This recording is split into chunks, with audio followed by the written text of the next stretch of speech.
ప్రతివారం మిత్రులారా అందరికీ నమస్తే. 'OG' original gangster Pawan Kalyan movie release అయింది సెప్టెంబర్ 25, 2025న. ఈ మూవీకి సంబంధించి ఒక ఒరిజినల్ గ్యాంగ్‌స్టర్ అంటే జపాన్‌లో ముంబై మధ్య సన్నివేశాలు జరుగుతా ఉంటుంటాయి. జపాన్‌లో నుంచి అక్కడ బయటికి రావాల్సొచ్చినప్పుడు ఒక టీనేజ్ హీరో ఇండియాకొస్తున్న క్రమంలో ముంబైలో షెల్టర్ చేసుకొని అక్కడ పోర్ట్ పెట్టి అనేక వందలాది, వేలాది మందికి ప్రత్యక్షంగా, పరోక్షంగా ఉపాధి కల్పించడం కోసం చేసేటువంటి ప్రయత్నంలో మధ్యలో విలన్ గ్యాంగ్‌స్టర్స్ వచ్చి దాడి చేయబోతే, ఆ దాడిని వీళ్ళందరిని హతమార్చి అక్కడ పోర్టు పెట్టడంలో కీలక పాత్ర పోషిస్తాడు. సత్యదాద దాంట్లో ప్రధానమైనటువంటి కారకుడుగా అక్కడ ఉపాధి కల్పించే ప్రయత్నం చేస్తాడు. సో, ఈ క్రమంలో సహజంగా ముంబై అనంగానే అండర్ వరల్డ్, డాన్లు, గీన్లు వీళ్ళందరూ ఉంటారు. ఈ క్రమాన్ని బేస్ చేసుకొని ఏదైతే ఉన్నదో దాన్నక్కడ స్థాపిస్తాడు. సత్యదాదాకి ఇద్దరు కొడుకులు. పవన్ కళ్యాణ్ కూడా మూడో కొడుకుగా భావిస్తాడు. టెక్నికల్ కారణాల వల్ల హీరో ఓ 15 ఏళ్ళ బయటికెళ్తాడు. అక్కడ పెళ్లి చేసుకొని కూతుర్ని కంటాడు, తార అనే కూతుర్ని. సో, ఆ విధంగా ఒక వెల్డింగ్ షాప్ చేసుకుంటే డాక్టర్ తను, హీరో భార్య, హీరోయిన్. సో, అట్లా నడుస్తుంటది. హీరోయిన్ కుటుంబానికి సత్యదాకి లెటర్స్ రాస్తుంటది. వీళ్ళు లెటర్ రాయరు. సో, అదొకటి నడుస్తా ఉంటే ఇక్కడ ఆల్టర్‌నేట్‌గా ప్రత్యామ్నాయంగా సత్యదాద ముంబైకి సంబంధించినటువంటి దాంట్లో అండర్ వరల్డ్‌కి సంబంధించి వచ్చినప్పుడు సత్యదాద అపోనెంట్ పార్టీస్ ఎప్పుడు దాడి చేసే ప్రయత్నం చేస్తుంటారు.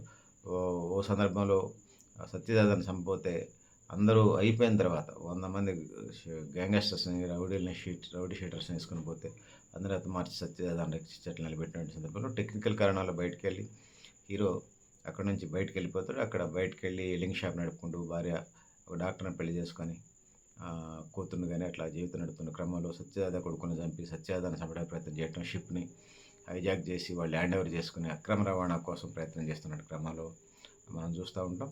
ఈ మూవీలో ఈ అక్రమ రవాణా చేసేటువంటి క్రమాన్ని మనం చూసినప్పుడు, సో, ఈ క్రమంలోనే హిలన్ గ్యాంగ్స్ కేవలం ముంబై, జపాన్‌కి పరిమితం కాకుండా ఇంటర్నేషనల్ లెవెల్‌లో ఉండే అండర్ వరల్డ్ మాఫియాలంతా పోగై దాన్ని కబ్జా చేయటానికి ఆయుధాలు, మందుగుండు సామాగ్రి, ఆర్‌డీఎక్స్‌లు ముఖ్యంగా బాంబు పేలుళ్లకు పాల్పడుతూ ఆ విధంగా ఇదే పరిస్థితి కనబడితే అండర్ వరల్డ్ డాన్‌లకు సంబంధించిన ఇంటర్నేషనల్ డాన్ కూడా ఇందులో ఇన్వాల్వ్‌మెంట్ ఉండే పరిస్థితి ఉంటది. ఈ క్రమంలోనే సో, మళ్ళీ తన వాళ్ళందరినీ సత్యదాద కొడుకులు చనిపోతే వాళ్ళ ప్రతినిధిగా వచ్చినటువంటి హీరో దాన్ని కారకులైన వాళ్ళని హతమార్చుకుంటూ వస్తాడు. ఇంటర్నేషనల్ డాన్ దాకా వెళ్ళి బాంబ్ బ్లాస్ట్‌లను ఆపి ఆ విధంగా ముందుకు పోతాడు. సో, సినిమాకి నేను 5 మార్కులకు 4 మార్కులు ఇస్తున్నాను. మీ సమయం, డబ్బులు వృధా కాదు. వీలుంటే తప్పకుండా చూడండి.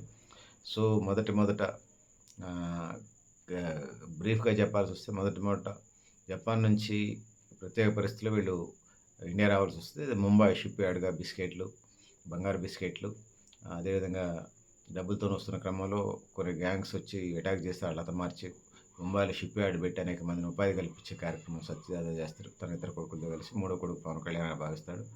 ఈ క్రమంలోనే అక్కడ ఉన్నటువంటి దుర్మార్గుల్ని ఇది చేసి హతమార్చి ఒక వ్యవస్థ నడుపుతున్నటువంటి క్రమంలో కొన్ని అనివార్య కారణాల వల్ల హీరో పవన్ కళ్యాణ్ వేరే చోటికెళ్ళాల్సొస్తే అక్కడ డాక్టర్‌ని పెళ్లి చేసుకొని తార అనే కూతుర్ని కంటాడు వెల్డింగ్ షాప్ నడుపుకుంటూ. సో, ఇక్కడ సత్యదాదా మీద అనేక అటాక్స్ జరుగుతా ఉంటాయి. ఒక అటాక్‌లో పవన్ కళ్యాణ్ ఉంటాడు. సో, ఫస్ట్ హాఫ్‌కి సంబంధించి.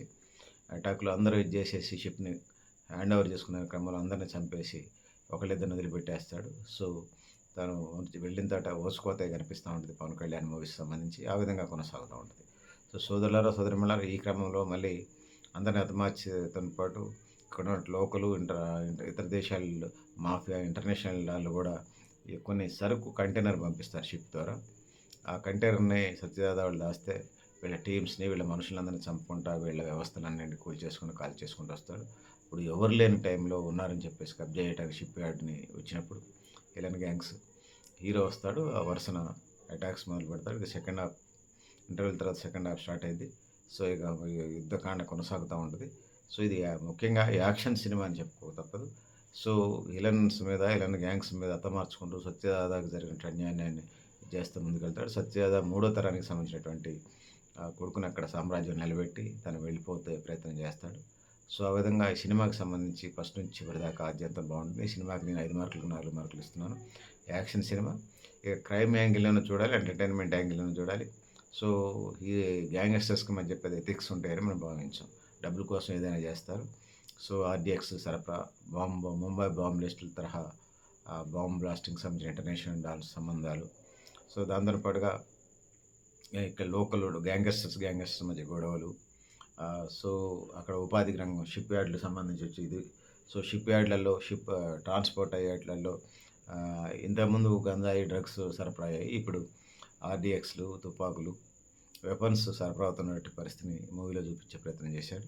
సో, వీళ్ళందరినీ సత్యజాత కొడుకులు హతమార్చేటువంటి వాళ్ళందరినీ విలన్స్‌ని హతమార్చి, సమాజానికి ఆటంకంగా ఉన్నటువంటి వాళ్ళని కూడా హతమార్చి, మూడో తరం సత్యజాత మనవడికి బాధ్యతలు అప్పజెప్పేసి వెళ్తాడు. ఒక దశలో సత్యజాత చిన్నప్పుడు తనే తండ్రిని కాల్చినా, సత్యజాత అదే హీరో 'పవన్ కళ్యాణ్' కాల్చాడనే ఫీల్‌తోనే మనకి ఆహ్, చె సత్యజాత మనవడు అనుకుంటాడు. సన్నివేశాలు తన తల్లి చెప్పినప్పుడు రియలైజ్ అవుతాడు. సో, ఇట్లాంటి పరిస్థితులు ముందుకెళ్ళినటువంటి పరిస్థితిని మనం చూస్తుంటాం. సో, సత్యజాత మనవడు రియలైజ్ అయ్యి ఒక దశలో ఓజీ ఎవరైతే ఉన్నాడో, ఓజాస్ గంభీర్ కూతురు, హీరో కూతురుని రక్షించి ఆ విధంగా జేస్తాడు. ఓజీ మళ్ళీ ఎప్పుడొస్తావని అడిగితే, అవసరమైతే పిలువు వస్తానని అంటే పార్ట్ 2 మనకి ఇందులో కనిపిస్తా ఉంటది. మీ సమయం డబ్బు వృధాకా వీలుంటే తప్పకుండా చూడగలరు. పెద్దలారా, మిత్రులారా, మీరు కూడా మీ అభిప్రాయాలు కామెంట్ బాక్స్‌లో నేను తెలియజేస్తూ, డిస్క్రిప్షన్‌లో మీరు కూడా మీ కామెంట్ బాక్స్‌లో రాయండి మీ అభిప్రాయాలు. డిస్క్రిప్షన్‌లో మరింత మ్యాటర్ కూడా పెట్టే ప్రయత్నం చేస్తాను.